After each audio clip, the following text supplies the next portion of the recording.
Welcome back to the show, Chef. You know those conversations that start off like you're catching up with an old friend, laughs, inside jokes, mutual admiration, and then somewhere along the way, you find yourself sitting dead still, heart pounding, realizing you've just been handed the roadmap you didn't even know you were looking for? That's what happened in this episode. Today on Chef Life Radio, I'm joined by my friend and colleague, Christin Marvin, author, coach, former operator, and passionate systems whisperer for independent restaurant groups trying to grow without completely blowing up their lives in the process. Now, I'll be honest, when I first heard she was writing a book on multi-unit mastery, I had flashbacks to the bad old days.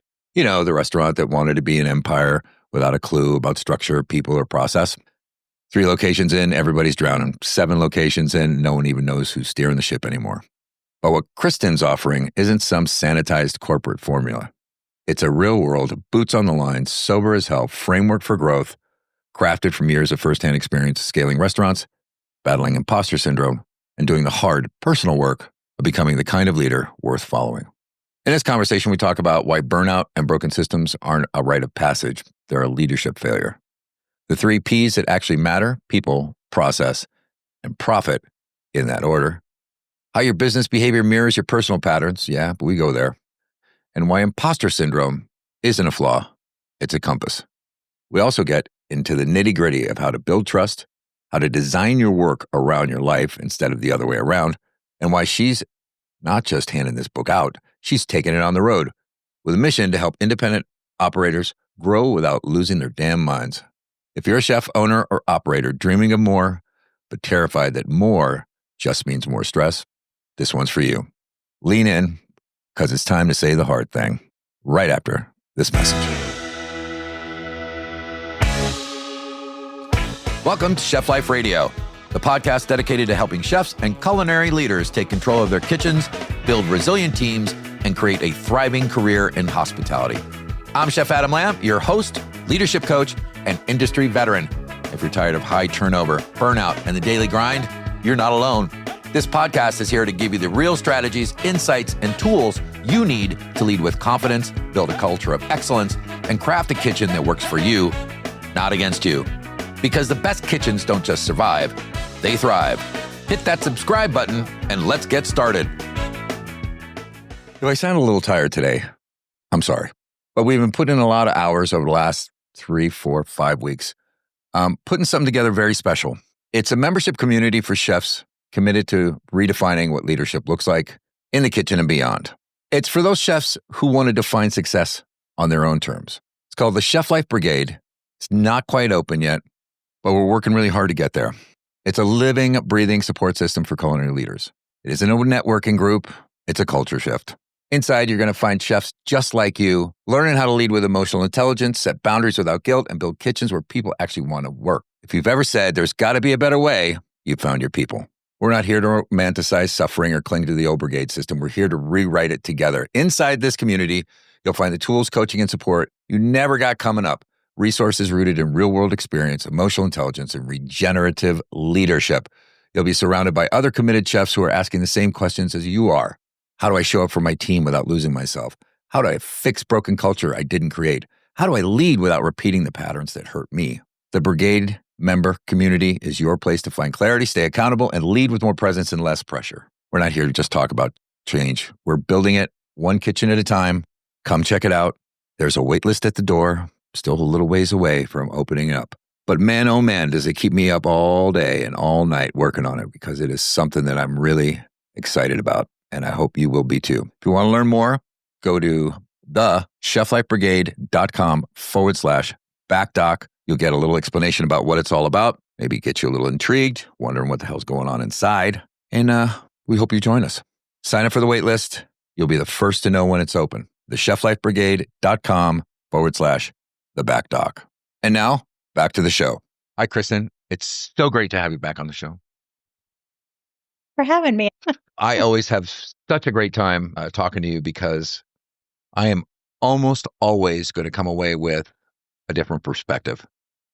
And sometimes that's challenging, but ultimately it's really great. So I just wanted to start off by saying I'm deeply grateful for us being connected and you being a presence in my life. And I know that we're not necessarily chatting each other every day, but Seems like when we do, it's there's always something every time we connect, it's always very impactful. So I really appreciate that. Appreciate our. I'm curious. Well, thank you. I appreciate that. Kind of a weird time because both of us are coming out with books. And I really liked your first one. I really thought it was great. And this one that came out is about multi-unit mastery. And I know that you had spent quite a bit of your time in multi. Why did you think that that was a topic that you wanted to speak to? I had a huge moment. Writing the first book, as you know, was very much my memoir and really helped me understand a lot of the lessons, a lot of the things that I learned being in restaurants for 20 years. Yes, I've helped a couple independent restaurants grow. One was an independently owned restaurant that grew from 5 to 7 or 2 to 7 locations in 5 years, all completely different concepts. The other one was a duplication of the same concept where we grew from 6 to 48 locations over a 7-year time frame. Coaching. I've always been a lover of systems. I've been considered a little bit of the black sheep in the independent world and called corporate a couple times because I love systems so much. But I am a projector for anybody that's listening that's into human design. And so systems and efficiency mean a lot to me, who I am. I've come to learn recently. Sure. When I started coaching, a couple years ago, I realized that I was coaching around a lot of the same pain points. Restaurants were wanting to grow, or they were growing, and it felt like total chaos. The restaurant owners felt like they didn't know if they had the right people in place. They didn't know what positions they needed to have in order to grow successfully and sustainably. And they were some of them were hiring people for leadership positions based on loyalty, not based on exactly the skill sets that they needed. And so after a couple years of coaching, I had book 2 and book 3. I love my whiteboards, and I've got Post-it up of ideas for next books, as I'm sure you do too. Because I have a system. Because you have a system. And I don't want to lose that idea. And I had a moment of insight where I sat down and I started thinking about book number 2. And I was like, Christin, there's something here. There's a common thread to the work that you've been doing with clients.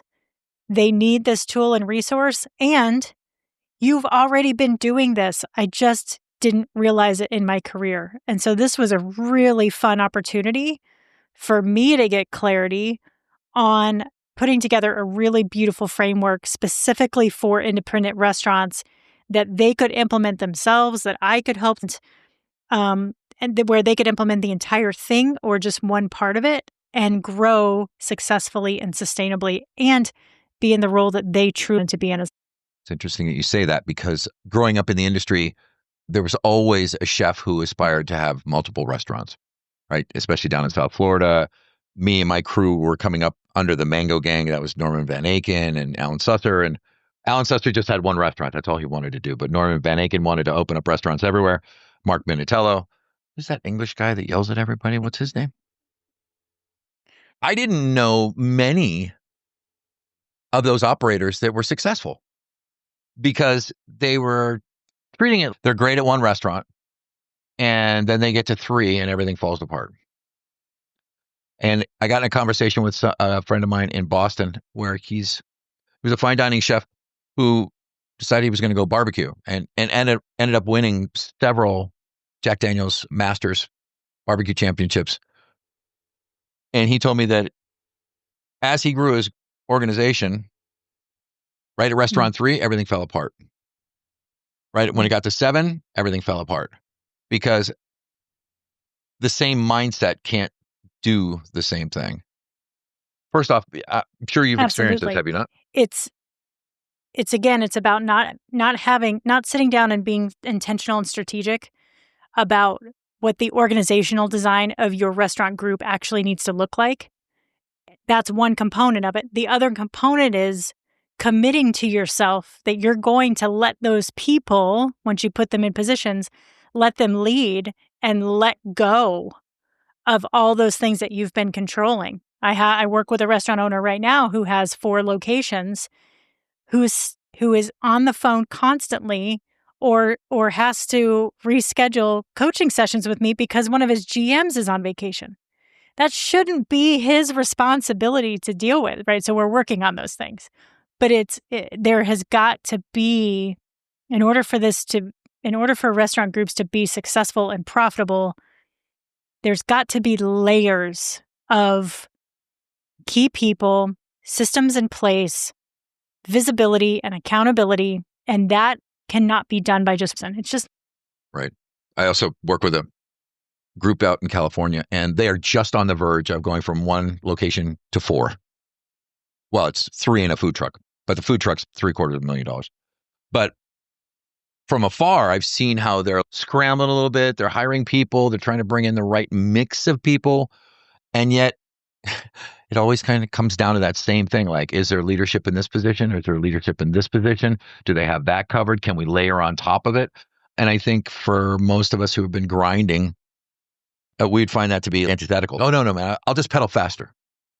And I'm curious, this person that you're working with, how much of that motivation you think comes from, he just wants to be valued.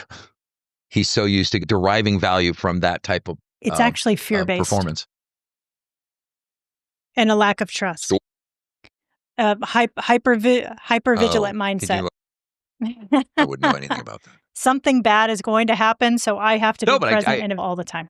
And I'm just curious about, what other parts of his life he's not available. And that's what I always ask, right? Because how you're showing up in your business, how you're showing up in your personal life, right? So when I don't let clients cancel on me very often, but if they do have to reschedule, I like to pose it back to them and say, where else are you rescheduling in your life? Where else are you not showing up? It's a tough love approach. It's fun. Well, because it's absolutely true. And sometimes those are the moments where clarity can come from, especially from somebody who's, for lack of a better word, not emotionally attached to that person. It's almost because you're a stranger, I can tell you all this crap and you can hold me accountable in ways that people who love me or I love them But it also, can't. Sometimes it's a result of them being so head down and in their business that they haven't even taken a moment to slow down and take a breath and step back and look at what's actually on. Yeah, I have just starting with a group. And the husband and wife have done everything. They've managed this, started from a small dream, and now they're going to 4 restaurants. And it's interesting because there are people in the organization that feel like of course they do. Does that work? Yeah, I get that a rising tide raises all boats, supposedly. But is it just because now we're focused, again, kind of that fear-based nut of, oh my God, we're putting in all this money in this other restaurant, we're taking from Peter to pay Paul? I mean, the human dynamic is so fascinating, especially in that kind of weird, not small, but not big organizational structure. What are some of the things that you've consistently stumbled across? Because I get that when you take one restaurant from like 7 to 48, there's got to be a really good system. Right? And there's probably very, very little room for error, or I don't want to say creativity, but this is the system. Are you okay within the system? And for some folks who grew up in Applebee's, they thrive in those types of systems. But then when you throw them in an independent restaurant, they really struggle. Yeah. So what do you think are some of the 3 or 4 really core kind of pillars to a small organization's success as they start growing? Organizational development. So understanding exactly what leadership roles you need to have in your organization. Most businesses need some sort of marketing, finance, operational component, human resources, one-on-ones with your key leadership players to make sure that you're being proactive with problems and not reactive. A scorecard so that you can stay focused on what financials mean for your business, both from a proactive standpoint, lagging indicators and leading indicators, proactive and reactive, and quarterly reviews. As humans, we tend to get distracted after 90 days. And so getting your leadership team together to review the scorecards, to talk about your people, to talk about the processes of how you're running your operation, and make sure that you are checking in on those things and constantly making adjustments as you need to continue to strengthen your organization is so powerful. You keep everybody. Sure. I mean, yeah, thinking about Patrick Lencioni's book about the two CEOs, the name escapes me right now, but the one is trying to take over the other. And one kind of begrudges some of the stuff that he has to do, and the other one loves it. And at the end of the book, he makes the analogy that there's only two types of leaders. One is responsibility-based leaders who know that they get to show up every day and remind everybody about the core values and what's going on and kind of being rah-rah. And then there's a rewards-based leader who, as a chef, I don't mop the floor. I don't have to do that anymore. And I found it fascinating that you're talking about multi-unit concepts, yet you developed an independent restaurant framework. Well, independent and multi-unit can be the same, right? Multi-unit doesn't have to doesn't equal chain or. Sure. No. Yeah, I just meant when I read it first, I was like, wow, are you talking about an independent restaurant with a group of restaurants? Like, how does that actually work? But more importantly, I love the fact that you said what would it look like if an organization just decided that, okay, so we're going to grow this to 7 restaurants in 10 years and then we're out. And what would it take to actually get us there? Like, to your point, a marketing person. And at what point do we bring them on? Yep. Like that type of planning. That's about, if you want to grow a restaurant group from 1 to 7 in 10 years, you need a 10-year vision. And then you need a 5-year vision, and you need a 3-year vision, and you need a 1 year. It can be whatever years you want. You've got to have your end goal. You've got to know what you want to do from a revenue standpoint, locations, and then you can start to work back and say, what exactly are we need to get there? When we were growing from 6 to 48, the first year, I think we opened 2 or 4, I can't remember. But what we did was we had 6 people in our corporate office. 3 of them were part-time. They were part-time servers and part-time corporate headquarter people. Overnight, we had a new CEO and real estate team come in, recruiter team come in, HR was clearly defined, and then we started to expand and get somebody in charge of sourcing. The accounting team became like 20 people overnight as we grew. I mean, it was, you had build out construction and on top of real estate location. So somebody on the design team, a training department. I mean, there was just all these different areas that needed. And did you find that there were some folks that were just kind of lost in that type of growth? Like they didn't necessarily know where they fit? I think we did a really good job of clarifying expectations because we had a board of directors that had done this before. Do you advocate that groups, restaurateurs who are looking to grow, form a board of advisors? I think it completely depends on the way you want to grow. That we grew because private equity money came in. Okay. If it depends on if you want to grow to sell, it depends on if you want to grow to sell to your employees, depends on if you go public. I talked to a group last week who's growing from 6 to 10, and they have one owner, and she's going to banks and knocking on doors and getting her own funding. And she's fine to do all that stuff on her own and isn't looking to grow and sell. She just wants to have a great brand. It's a little ego-driven, I'm not going to lie. I don't know if she has a board or not. I think it all depends on what the owner feels like they need in terms of support. I have another client who's growing a bakery concept from 6 to 10 in the next year and just wants an advisory board, right? So boards can play different roles too. Right. Yep, exactly. Yeah, it's not necessarily directors, but they're a group of people that they trust that will help keep them. Well, and Adam, there's not the beautiful thing is, about the independent restaurant space, there is no one size fits all for this, right?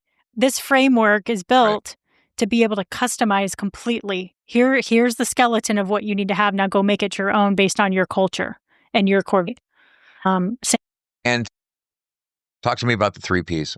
It's people, process, profit. It has to be people first. Right? We have got to invest in our people. We've got to have clear expectations for people. We've got to make sure we've got people, this is from Gina Wickman from Traction, that GW see the role, that get it, want it, have the capacity to do it. And if they don't have that, then a conversation needs to happen. But then once you have the people in place, you start to put the systems in place to be able to manage. And when you have consistent accountability and momentum, profit. And I get that in an organization that's growing, sometimes one or the other gets outstripped, right? Either the people or the processes, and then things start to go sideways. Why do you like working with this segment? I loved helping independent restaurants grow when I was in this role because it's so amazing to be able to give opportunities to people within your organization, to be able to grow internally, promote people, watch your culture thrive, invest in people of getting certifications around HR or sustainability certifications or marketing certification, whatever, is such a rewarding part of this. Every time we announced a new restaurant opening, it was so fun to see people's hands raise. And that level of engagement is just, it's beautiful. And it's really, really addictive. I found a lot of pleasure in it. I also found a lot of pain in it. And I talk to a lot of operators that have multi-unit concepts that just keep saying, I don't know how we're doing this. I don't know how this is going to be sustainable. And we really need this right now. We need this book right now. And I don't want people to feel the pain points that I did. I want them to be able to slow down and have some intention and have some support on this. I read Multi-Unit Leadership by Jim Sullivan when I was stepping into a regional manager role, but I haven't really seen a resource like, and so I think this portion is a little underserved at the end. So say more, like what specifically does this need, or does this serve? It's the foundation. Your book. It's how do I go from 1 to 2? How do I go from 2 to 3? What are the key things that I need to think about? There's intention behind the growth and the strategy. Instead of a landlord calling you, hey, I've got a great space available for you. Oh, let me take a look at it. Okay, great. Right? It helps people go from being reactive to proactive, to being really thoughtful about how they want to grow, to really truly understand what it's going to take to be successful, and then make the decision if it makes sense and aligns with their core values or not, and the lifestyle that they want to live. Right. That's a huge thing to kind of drop off at the very end, right? Like all of us get to design 100%. the alliance, right? Start with how you want to live first 100%. and then back everything else in. A topic I love to bring up is, of course, culture. And how does a growing restaurant group, I mean, it seems to me that putting a poster on the wall is at least it's something. But when you talk about investing in people, you mentioned a couple certifications and stuff like that. Like what kind of, given the workforce of today, what are the things that matter to them insofar as investment in them that creates a culture such that they're the leading hiring place? Yeah, I think culture is a result of your core values in your business. We were talking about this earlier today.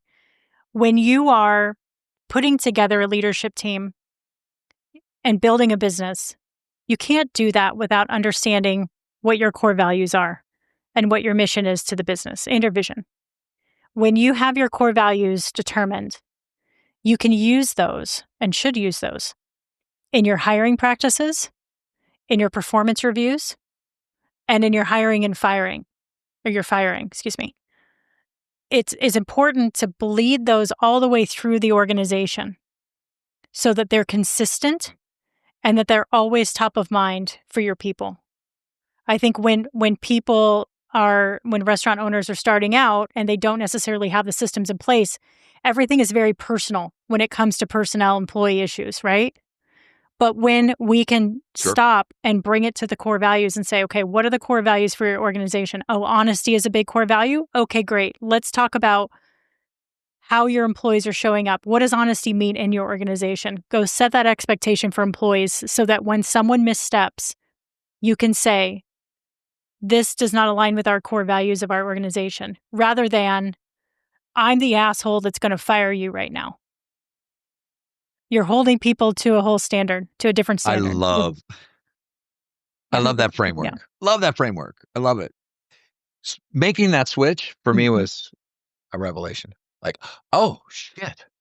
Because again, I think it's human nature that because you've never been really taught or coached or mentored on what true leadership is, that will default to personality, right? And then we start hiring people who kind of think like us and act like us. And then we start isolating the folks on the periphery who don't feel like they belong there. How I want to be careful with this because it's been a while since the pandemic, and this has been a battleship going straight down the ocean for a long time, and it takes a while to turn. Are you still seeing folks who are unclear about core values Absolutely. and culture? Yeah. And You know again, how it's tough it's been for the pandemic.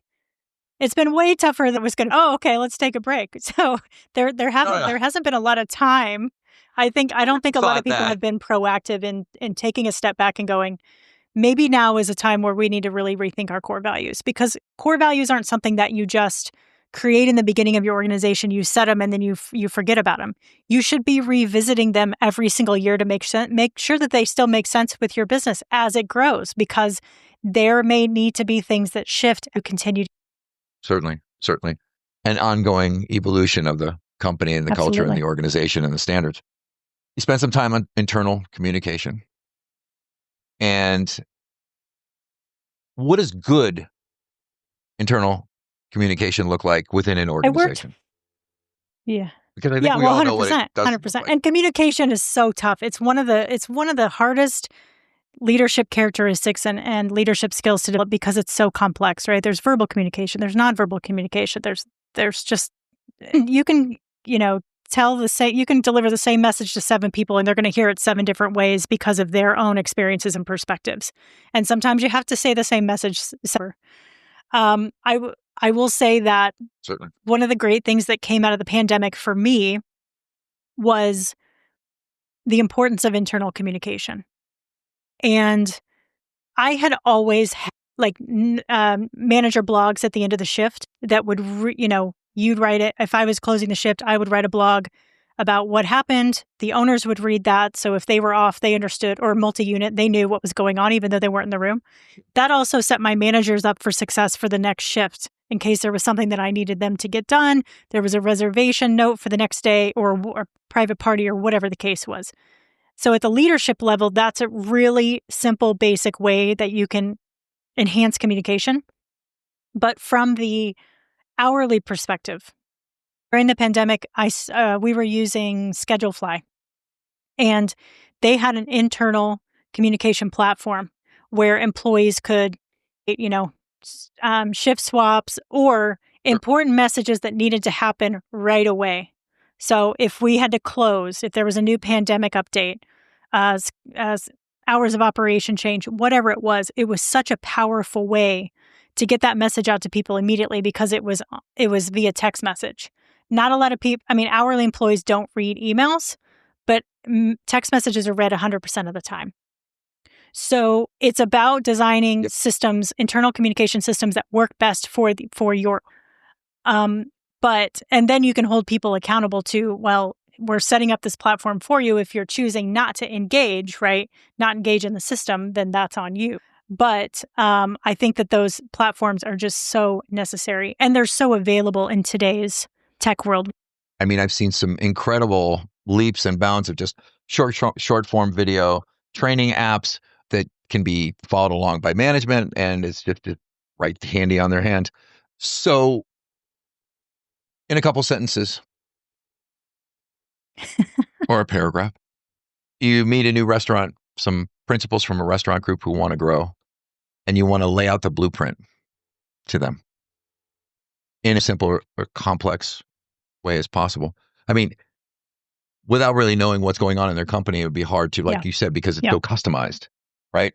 So I'm just curious, from your perspective, what were the things that you struggled with during this explosive growth period when you were with this restaurant company?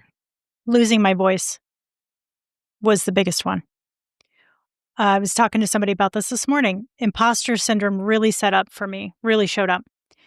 When I was in a larger leadership role with the independent group that I was a managing partner of. And we opened 5 different concepts in 5 years. I was wearing a lot of hats. I was HR, I was training, I was programming the POS, I was running the Cat 5, I was doing leadership development, helping with interviews, training, soft openings, all the things, menu descriptions, testing. And I could identify a problem quickly and create a system. And that was really, really rewarding to me and a big part of who I am and my values. And I did not realize that at the time. I didn't realize what my values were until I was 40. When we started growing with this other restaurant group and duplicating the same concept over and over and over and over again, I started to lose some of that passion and creativity that I had in the independent space. Because we weren't duplicating concepts, we didn't know where things should go. We didn't know what was going to land with guests and what didn't. So it was just an experiment every day. It was awesome. Right. It was so fun. So much fun to play in. And when we were duplicating the same concept over and over again, we started to bring in all of these key players with all of this industry experience, growing chain restaurants. And I started, for the first time in my career, to feel like I didn't have the skill set to be able to help take this company. And that fucking... Yeah. So how did you Not pass well. through Not well. Instead of leaning in and spending time with those key leaders and learning from them, I viewed that everybody was too busy and that I was too small of a fish in the pond. And so I went internal instead of expressing the curiosity that I let my boss impact my confidence and shut down a lot of the ideas that I had. And I internalized it and I drank really heavily to cover up how unhappy I was. And I really let my mental and physical health diminish. And I want to make sure everybody else... So when did things, by the way, thank you, because you spoke to something like in my heart that I had struggled with, right? Like feeling like you don't know where you belong or what kind of impact you can have, or that when you start doubting yourself because your boss takes up all the space in the room or whatever that conversation is. Yeah. God, it sucks. And so when did things start shifting for you? It was, I left that job and I went on to a different company that was locally owned, that was growing. And I was engaged and reinvigorated for a second, but I wasn't addressing a couple of the issues. I was still drinking heavily because then by that point it was a habit. Mm-hmm. So everything changed for me when I stopped drinking, got a clear head, started working with a coach, and realized what my core values were, that I wasn't living my values, and that I had stopped investing in myself from a leadership perspective. When I was younger, if I wanted something, I'd try to go find it. I was all about Danny Meyer's book, Setting the Table. It was my Bible. I would buy it, train all the staff on it for new openings. I had lost that motivation to get curious and to go invest in myself. And so once I rediscovered that was a responsibility that I needed to check on everything. Yeah. I mean, it sounds like you got rid of a lot of distractions. Mental. Well, sure. And some emotional ones too, right? I think we employ tools to make ourselves feel better, and some are beneficial and some are not beneficial. Anything to the extreme, like even exercising, is too much. But I'm not going to knock anybody for trying something, because I have a great deal of trust in that, given some space and perspective, they can make another decision for themselves. And so I know I speak for many of us that, like, man, I'm glad you're here. Right back at you.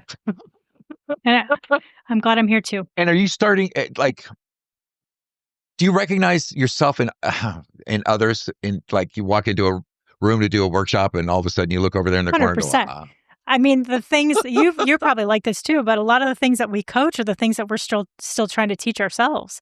So I attract my ideal client as somebody who's just like me. Right? Who's incredibly driven and has a really hard time slowing down and braiding their.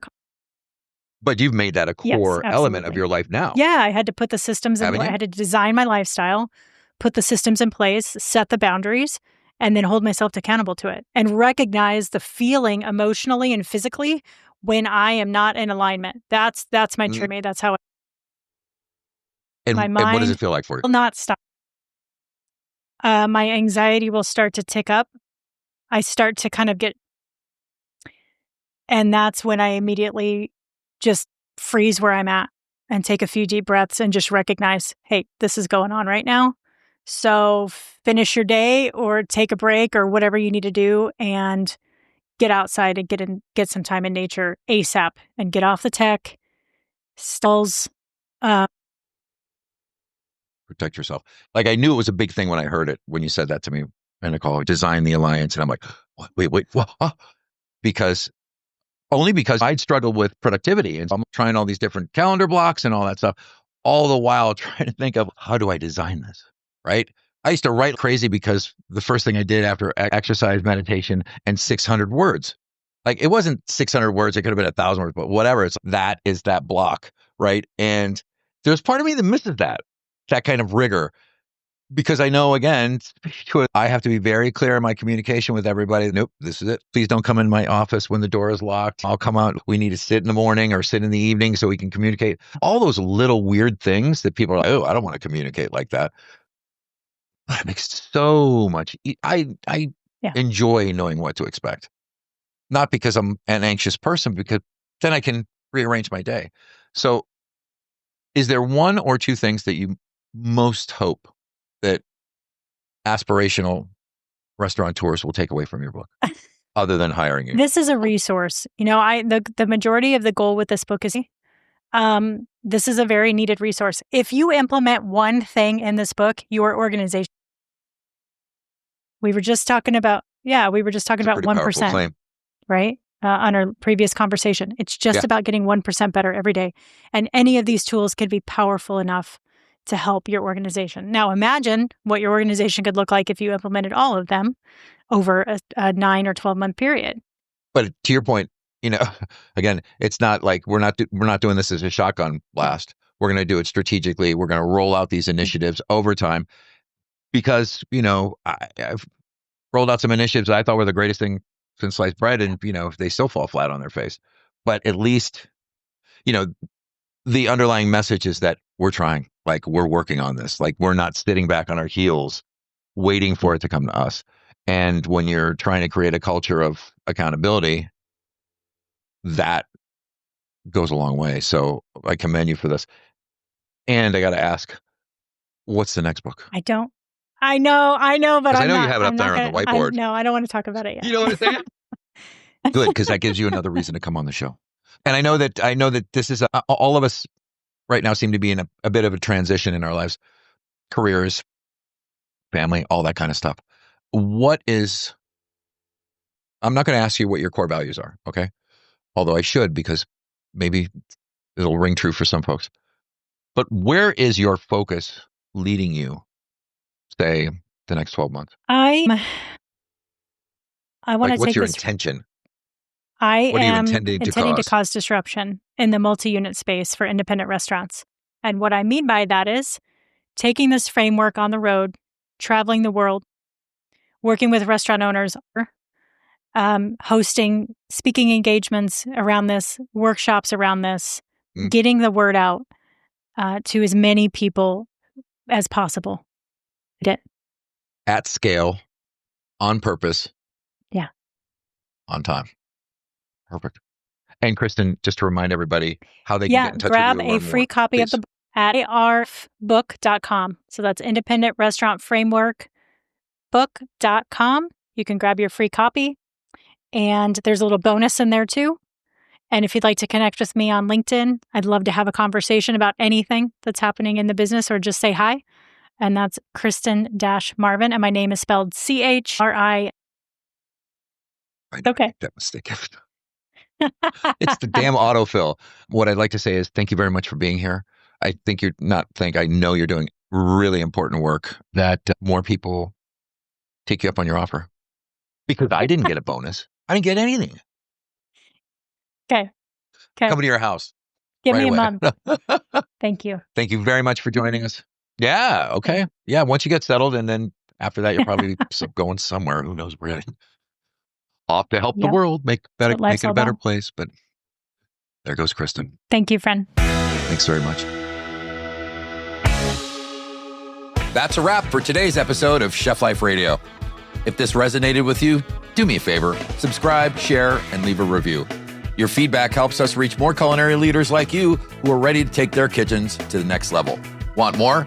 Connect with me on LinkedIn, Instagram, or join our Chef Life Radio community for exclusive insights and leadership tools.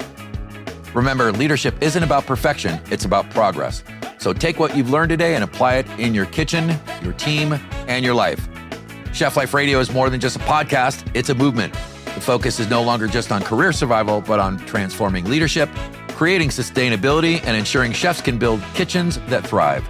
Remember, the secret ingredient to culinary success isn't just in the food, it's in the leadership. Keep learning, keep growing, and as always, lead with the heart. See you next time.